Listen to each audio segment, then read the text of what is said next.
Welcome to Mirror Readings. I'm Molly, and I'm a music industry veteran here in Los Angeles, turned transformational educator.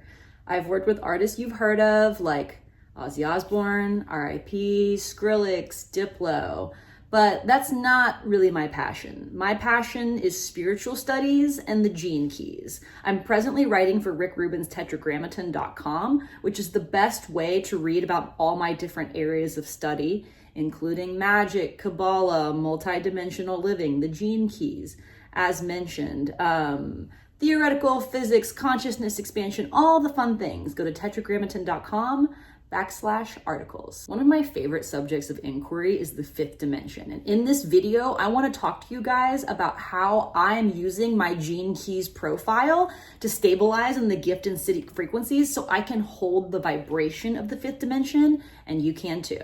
So what is the fifth dimension? It's not a place we're going per se, it's a vibration that we're embodying. Down here in Earth, or Malkuth as the Kabbalists call it, we are in the densest, lowest vibration that I think our consciousness can possibly tolerate. Like, metaphorically speaking, down here on Earth, we're like the scum on the floor of God's bathroom. And I think the reason that we're down here in this incredibly dense and difficult plane is because our souls want to play the human game. We want to evolve to remember our divinity and get back to source consciousness. So Kabbalah says that this earthly form, right? This is condensed light. And that when we're out of this form and we are light, it's very easy to create reality because we're so free moving. We're not down here in this very slow moving density. In 3D, there's a big lag between our intention, our actions, and sometimes getting those manifestation results that we want. So one of the features of our consciousness expanding beyond 3D and up into 5D is that we have to get a hold of our shadow patterns, because once that lag time starts to decrease between our intentions and our ability to affect reality, we can't be having our shadow patterns unconsciously running us, because otherwise we'll accidentally create hell on earth. And I'm pretty sure the whole idea of the fifth dimension, and certainly this Maureen St. Germain's version of the fifth dimension, is that we're creating heaven on earth together. This book is a banger, by the way. I cannot recommend it enough. I'm just going to read from it really quick. The fifth dimension is a vibrational frequency of unconditional love with the absence of fear, where compassion rules your emotions. But science, I forget which scientist, it doesn't matter, says that our unconscious or subconscious minds are governing 95% of our actions. So how can we evolve to this frequency of compassion if we're not even self-aware enough to know where we're getting in our own way, to know where we're the problem? And that's where the gene keys comes in really handy. And I always tell my clients two things when I'm doing readings or their gene key profiles. Number one, there's too much data in the gene keys to be able to digest it all at once. So it's important to contemplate a little piece of information at a time. In my opinion, the gene keys data is the most actionable, refined, robust data set we can get about our soul's correction, which Kabbalah calls our tikkun.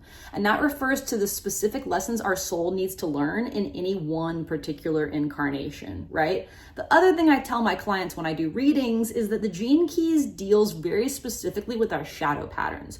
So that's the part of us that we've spent most of our lives avoiding. And it's hard work to face those parts of ourselves that we're afraid of or ashamed of. But it's not as hard as letting those unconscious shadow patterns just run the game and totally make a mess of our lives all the time. By the way, if you need help interpreting your gene keys data, get at me. I do readings, mirrorreadings.com. All subscribers to this channel save 15% on my offerings. And I just added a new type of session, which is $99. It's my lowest price session. And that's for people who are already relatively familiar with their gene keys profile and need more help interpreting some of the specifics of it, have specific questions about their chart, or need help working with their keys to apply it to shit that's happening in their day-to-day lives. And just to give you an indicator of where I'm at with the gene keys, I've been studying this system for 10 years. I work with this data every single day because I'm trying to like make the unconscious conscious. Wasn't it Carl Jung that said, we either make the unconscious conscious or we let it run our lives and call it fate? Something like that. But let me just show you my living room really quick so you get the idea of how I work with my own chart every day.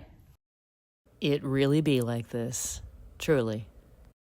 So I'll just give you an example. I have gene key 19 in my culture sphere, and our culture is how we fit into society and at work, and it connects our prosperity to our life's work. So I have the 19th shadow of codependence there, and like I've seen codependence play out in like my family relationships, my personal relationships, my friendships. But I always thought that I was like not suited to like work on big teams or work for other people because I just like couldn't get along. But actually, it's because I had this shadow of codependence that was I was unconsciously making other people responsible for my feelings, and it was playing out in work. And like, of course, it was blowing up in my face over and over until I could get to that gift of sensitivity. So as I started to recognize this shadow, and this is the benefit of working with the gene keys in my opinion, is that every single key in our profile, these are just different frequencies, they're different attitudes, right? I'm a sensitive soul, I'm a Cancer, okay?